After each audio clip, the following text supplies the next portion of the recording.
The art of not giving up. You might as well give it all up now. Who the hell do you think I am? It's 100%! It's never giving up!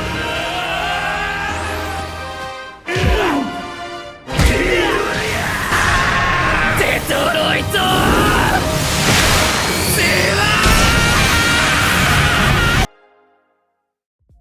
In anime, the strongest characters aren't always the ones with the most power. It's the ones who refuse to stay down. They lose, they break, they watch everything fall apart, but somehow they keep moving forward. Because sometimes the difference between a hero and a villain isn't strength, it's the ability to stand back up one more time. This is the art of never giving up in anime. But perseverance isn't just one thing. Every great character embodies it in a different way. Some refuse to accept the limits placed on them and break past what should be possible. Others continue moving forward no matter how many times they fail. Some endure unimaginable suffering that would break almost anyone else, and others dedicate their lives to saving the people around them, even if it means sacrificing themselves in the process. These different forms of perseverance are what make some of anime's greatest characters so unforgettable. Today, we'll be looking at 5 characters who each represent a different side of never giving up, starting with a man who made breaking past your limits his entire legacy, Simon the Digger. When people talk about perseverance in anime, characters like Naruto, Asta, or Rock Lee are usually the first names that come to mind. But if there's one character who embodies the idea of breaking past your limits better than anyone else, it's Simon the Digger. At the beginning of Gurren Lagann, Simon is anything but a hero. He's shy, quiet, and completely lacks confidence. He spends his days digging tunnels underground, constantly relying on Kamina to make decisions for him. Even when Simon discovers the core drill, the very object that would change the fate of the entire universe, he doesn't believe it was because of his own abilities. To him, it was just luck. That's what makes Simon's journey so special. Unlike many protagonists who start off weak but secretly possess incredible talent, Simon genuinely believes he isn't enough. His greatest enemy isn't the Beastman, and it isn't Lord Genome, it's himself. Kamina sees something in Simon that Simon can't see in himself. That's why one of the most iconic lines in anime isn't believe in yourself, it's believe in the me that believes in you. At first, Simon can only borrow confidence from somebody else, but then something changes. When Kamina dies, Simon loses more than a brother in arms. He loses the person who gave him purpose. The person who convinced him that he could become someone great is suddenly gone. For a while, Simon completely falls apart, isolates himself, he doubts every decision, he questions whether he has ever meant to lead. And honestly, this is the moment where most people would have given up. It's easy to keep moving when someone is carrying your hope. It's much harder when you're forced to carry it yourself. But that's exactly what Simon learns to do. Instead of trying to become another Kamina, Simon finally becomes Simon. And that's the difference. His confidence is no longer borrowed, it's earned. From that moment onward, every battle in Gurren Lagann becomes more than just a fight against another enemy. It's a fight against limitations themselves. Every opponent is bigger, every challenge is more impossible than the last, every victory should be unattainable. Yet, Simon never asks whether something is possible. He asks how far he can go. That's why spiral power is one of the most brilliant power systems in anime. Most power systems reward natural talent, others reward training. Spiral power rewards growth. The more Simon believes in moving forward, the stronger he becomes. His strength isn't measured by muscles or energy blasts, it's measured by his willingness to keep evolving. Every transformation in Gurren Lagann represents one simple idea: your limits are only temporary. That's why one of the most unforgettable moments in the entire series comes near the end when Simon delivers the line, "Who the hell do you think I am?" On the surface, it sounds like confidence, but it means something much deeper. The timid boy who spent his life hiding behind Kamina no longer exists. This is someone who has faced impossible odds, lost the people closest to him, carried the hopes of humanity, and still chose to keep drilling forward. That phrase isn't about arrogance, it's a declaration that the impossible no longer scares him. Simon doesn't just overcome obstacles, he destroys the idea that limits should exist in the first place. And that's what makes him such a powerful symbol of perseverance. He teaches us that growth isn't just about becoming fearless, it's about continuing to move forward despite your fear. Not because someone else believes in you, but because you finally learn to believe in yourself. However, perseverance isn't always about reaching the impossible. Sometimes the hardest challenge isn't breaking through your limits, sometimes it's getting back up after you've already failed. And no anime character represents that better than Rock Lee. Simon showed us that sometimes the greatest limits are the ones we place on ourselves. But what happens when the world places those limits on you first? What happens when you work harder than anyone else and still aren't good enough? That's where Rock Lee's story begins. In the world of Naruto, talent is everything. Some are born into powerful clans, some inherit legendary abilities, and some are naturally gifted and become elite shinobi with almost no effort. But Rock Lee Lee was born without the two abilities that define what it means to be a ninja. He couldn't use ninjutsu and he couldn't use genjutsu. And because of that, most people believed he had no future as a shinobi. To everyone else, his dream was impossible, but Lee refused to accept that. Instead of giving up, he dedicated himself to the one thing he could control, his effort. While other ninjas were naturally gifted, Lee trained harder. While others relied on abilities they were born with, Lee built his own strength from nothing. He didn't have a special bloodline, and he didn't have a hidden power waiting to be unlocked. He only had his determination, and that's what makes Rock Lee's journey so inspiring. Because unlike many anime characters, Lee's struggle isn't about suddenly discovering that he was special all along. He wasn't. He became special because he refused to stop. His entire philosophy is built around one idea. Even if talent decides where you start, effort decides where you go. And nowhere is this shown better than his fight against Gaara. Going into battle, everyone knows Gaara is the superior fighter. His sand defense makes him nearly impossible to touch, even for Jonin. His power comes naturally. Meanwhile, Lee has spent years of training just to compete with the people who were born ahead of him. But instead of accepting defeat, Lee reveals the results of his hard work. The weights come off, and suddenly everyone sees the true level of his dedication. The same person everyone underestimated becomes one of the most impressive fighters in the entire series. But what makes this fight legendary isn't that Lee loses, is that he keeps fighting even when winning is no longer realistic. His body is destroyed, his muscles are pushed past their limits, his dreams are literally slipping away, and still he refuses to stay down. That's what separates Rock Lee from many other determined characters. A lot of characters never give up because they believe victory is guaranteed. Rock Lee never gives up even when victory looks impossible. He represents the people who keep going without knowing if their hard work will ever pay off. And that's a much harder kind of perseverance. Because it's easy to work when you know you'll succeed. It's much harder to keep working when failure is the only thing you've experienced. After his fight with Gaara, he faces the possibility that his dream could be over forever. His injuries are so severe that he may never be able to fight again. And for someone whose entire identity revolves around becoming a great ninja, this is devastating. But even then, Lee doesn't let failure define him. He doesn't ask why this happened to him. He doesn't decide that all of his effort was meaningless. He continues moving forward. Because to Rock Lee, failure isn't proof that he can't succeed. It's just another obstacle he has to overcome. That mindset is what makes him one of the greatest examples of perseverance in anime. Rock Lee proves that losing doesn't make you a failure. Giving up does. And sometimes the greatest victories aren't the moments when you defeat your opponent. Sometimes there are moments when you choose to stand back up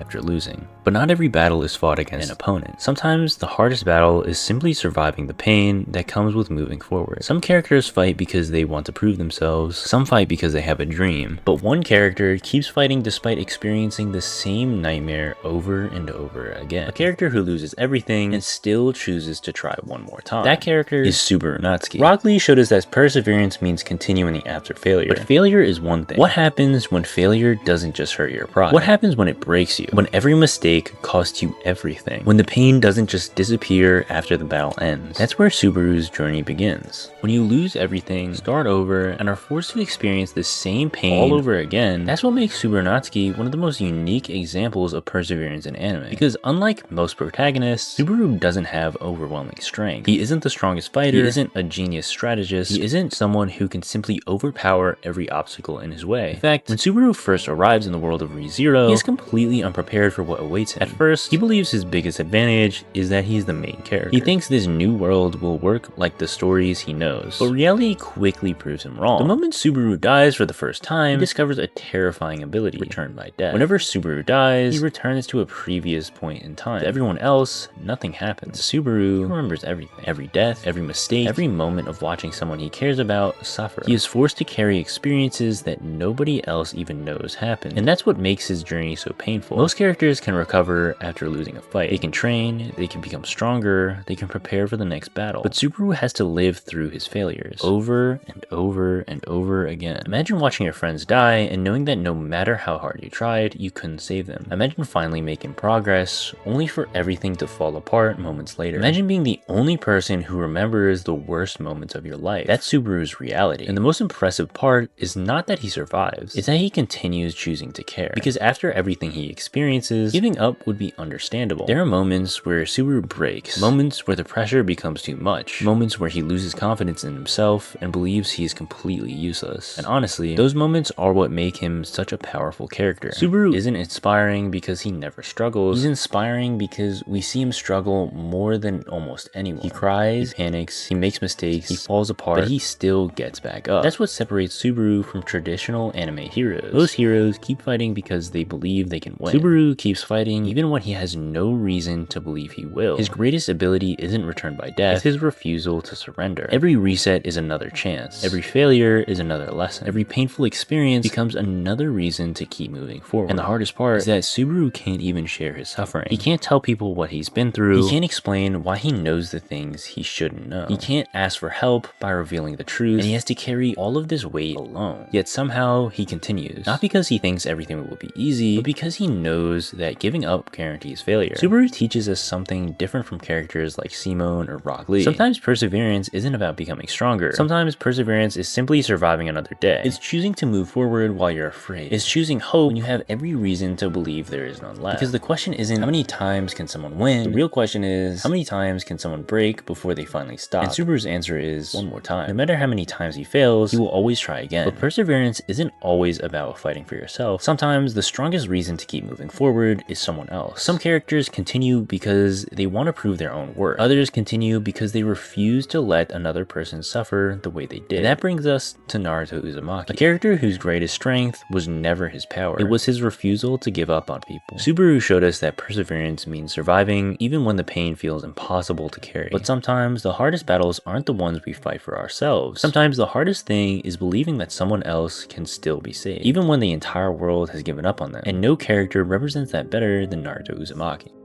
From the beginning, Naruto understood what it meant to be alone. Growing up, he wasn't seen as a person. He was seen as a problem, a monster, someone the village avoided because of the 9 tails sealed inside of him. Every day, Naruto experienced the same thing that many of his enemies later experienced, isolation. But instead of allowing that loneliness to turn into someone hateful, Naruto made a promise to himself. He would become someone everyone respected, someone who would never let another person feel as alone as he did. And that promise became the foundation of his entire career, his ninja way. Because Naruto's greatest strength was never the 9 tails. It wasn't his Rasengan. It wasn't even his determination to become Hokage. His greatest strength was his ability to see the person behind the pain. Through the series, Naruto repeatedly encounters people who have lost their way, people who have been consumed by hatred, people who believe the world has abandoned them. And instead of simply defeating them, Naruto tries to understand them. The perfect example of this is Gaara. When Naruto first meets Gaara, everyone sees him as a monster, a dangerous weapon, someone who can never be accepted. But Naruto sees something different. He sees someone who is just like him, someone who grew up hated, someone who only wanted to be acknowledged. Naruto doesn't defeat Gaara because he is strong. He reaches him because he understands him. And that same philosophy follows Naruto throughout his entire journey. With Nagato, Naruto doesn't just see the person who destroyed the village. He sees a child who once wanted peace. With Obito, Naruto doesn't just see an enemy, he sees someone who lost hope. And with Sasuke, Naruto's refusal to give up reaches its highest point because everyone around him tells him the same thing. Sasuke is gone. He chose darkness, and he can't be saved. But Naruto refuses to accept that. Not because he's naive, not because he doesn't understand how far Sasuke has fallen, but because Naruto knows exactly what it feels like to have nobody believe in you. He knows what it feels like when the world decides who you are before you ever get the chance to prove yourself. And he refuses to let Sasuke experience that same loneliness. That's why Naruto's famous ability to change people's hearts is so much more than a joke. It isn't just him giving speeches, it's him showing people the one thing they thought they could never receive. Someone who believes they can still change. Naruto's perseverance isn't about never losing. He loses plenty of times. It's not about never feeling pain. He experiences more pain than almost anyone. It's about refusing to let the pain be the one thing that defines someone. He understands that people aren't just their worst mistakes, they aren't just their failures, and they aren't just the things that happen to him. And because Naruto refuses to give up on people, they start believing that they don't have to give up on themselves. That's what makes his perseverance different. Simone fights to break his own limits. Rock Lee fights through failure. Subaru fights through suffering. But Naruto fights for the people who have already lost hope. He proves that sometimes saving someone doesn't require the strongest attack. Sometimes it requires the strength to keep reaching out, even when someone keeps pushing you away. Because the easiest thing in the world is to abandon someone once they become difficult to save. Naruto chooses the harder path. He stays. He believes, and he refuses to give up. But there's one more type of perseverance that might be the hardest of all. Because Naruto fights to save people from their darkness, but the next character fights to carry the pain of others on his own shoulders. A character whose first instinct has always been simple: if someone needs help, I'll be there. That character is Izuku Midoriya. for Deku. Naruto showed us that perseverance can mean refusing to abandon someone, even when everyone else has lost hope in them. But there's another side to that same idea. Sometimes you don't just believe someone can be saved. Sometimes you willingly take their pain onto yourself to save them. And that's what makes Deku's perseverance different. Before he ever had a quirk, before he became the successor for One for All, and before anyone saw him as a hero, Deku was already a hero. Because the first thing that defined him was never his power. It was his instinct to save people. When we first meet Deku, he's living in a world where almost everyone has a superpower. Heroes are everywhere. And yet, he's one of the few people born without one. For his entire childhood, Deku is told that his dream is impossible. He is told he cannot become a superhero. He is told he should just give up. But despite all of that, he never stops wanting to save people. And that becomes the most important part of his character. Because when Deku sees someone in danger, he doesn't think. He doesn't calculate his chances, and he doesn't wonder if he's strong enough. He just moves. The perfect example is the first time we see him truly act like a hero. When Bakugo is trapped by the sludge villain, everyone around him freezes. Even professional heroes hesitate. But Deku runs forward with no quirk, no plan, and no guarantee that he'll survive. He runs because someone needs help. And that single moment is what proves to All Might that Deku has something that cannot be taught, the heart of a hero. After receiving One for All, Deku finally gains the power he always dreamed of. But having power doesn't make his journey any easier. In many ways, it makes it harder. Because now, he has the ability to protect people, which means he feels responsible for protecting everyone. Deku's greatest struggle isn't whether he can become stronger, it's whether he can carry the weight that comes with being a hero. Again and again, Deku pushes himself beyond his limits. He destroys his own body using One for All. He breaks his arms. He fights opponents far beyond his level, and he takes on responsibilities that should never have belonged to someone his age. But every time, his first thought is never himself. It's always, who needs my help? That's what separates Deku from many other heroes. He doesn't want strength because he wants recognition. He doesn't want power because he wants fame. He wants strength because there are people suffering, and he can't accept standing by and watching. His fight to save Eri is one of the clearest examples of this. Everyone around him understands the danger. They understand the risks. But Deku sees a scared child who has lost hope. And just like Naruto refused to abandon those who were lost, Deku refuses to let someone believe they are beyond saving. However, the difference is that Deku doesn't just offer hope. He physically carries the burden himself. He puts himself between people and danger. He takes the damage and he accepts the consequences. Because in his mind, if someone has to suffer, it should be him. And while that mindset is what makes him inspiring, it's also what makes his journey so difficult. Because constantly sacrificing yourself has a cost. Deku has to learn that being a hero doesn't just mean destroying yourself for everyone else. It means having the strength to keep saving people without losing yourself. That lesson is what makes his perseverance so meaningful. Because true strength isn't just being willing to fight, it's being willing to endure, to carry responsibility, and to keep moving forward even when the weight becomes unbearable. Deku represents the kind of perseverance that asks, how much can I give to protect someone else? And his answer is always everything. Across all of these characters, we see that never giving up doesn't look the same for everyone. Simone taught us that limits exist to be broken. Rock Lee taught us that failure is not just the end. Subaru showed us that even the most broken person can keep moving forward. Naruto proved that nobody is beyond saving. And Deku showed us that sometimes the greatest strength is carrying someone else's burden. These characters are powerful not because they never fall. They are powerful because they always find a reason to stand back up. Because the true meaning of perseverance isn't winning every battle. It's having something worth fighting for and refusing to stop fighting for it.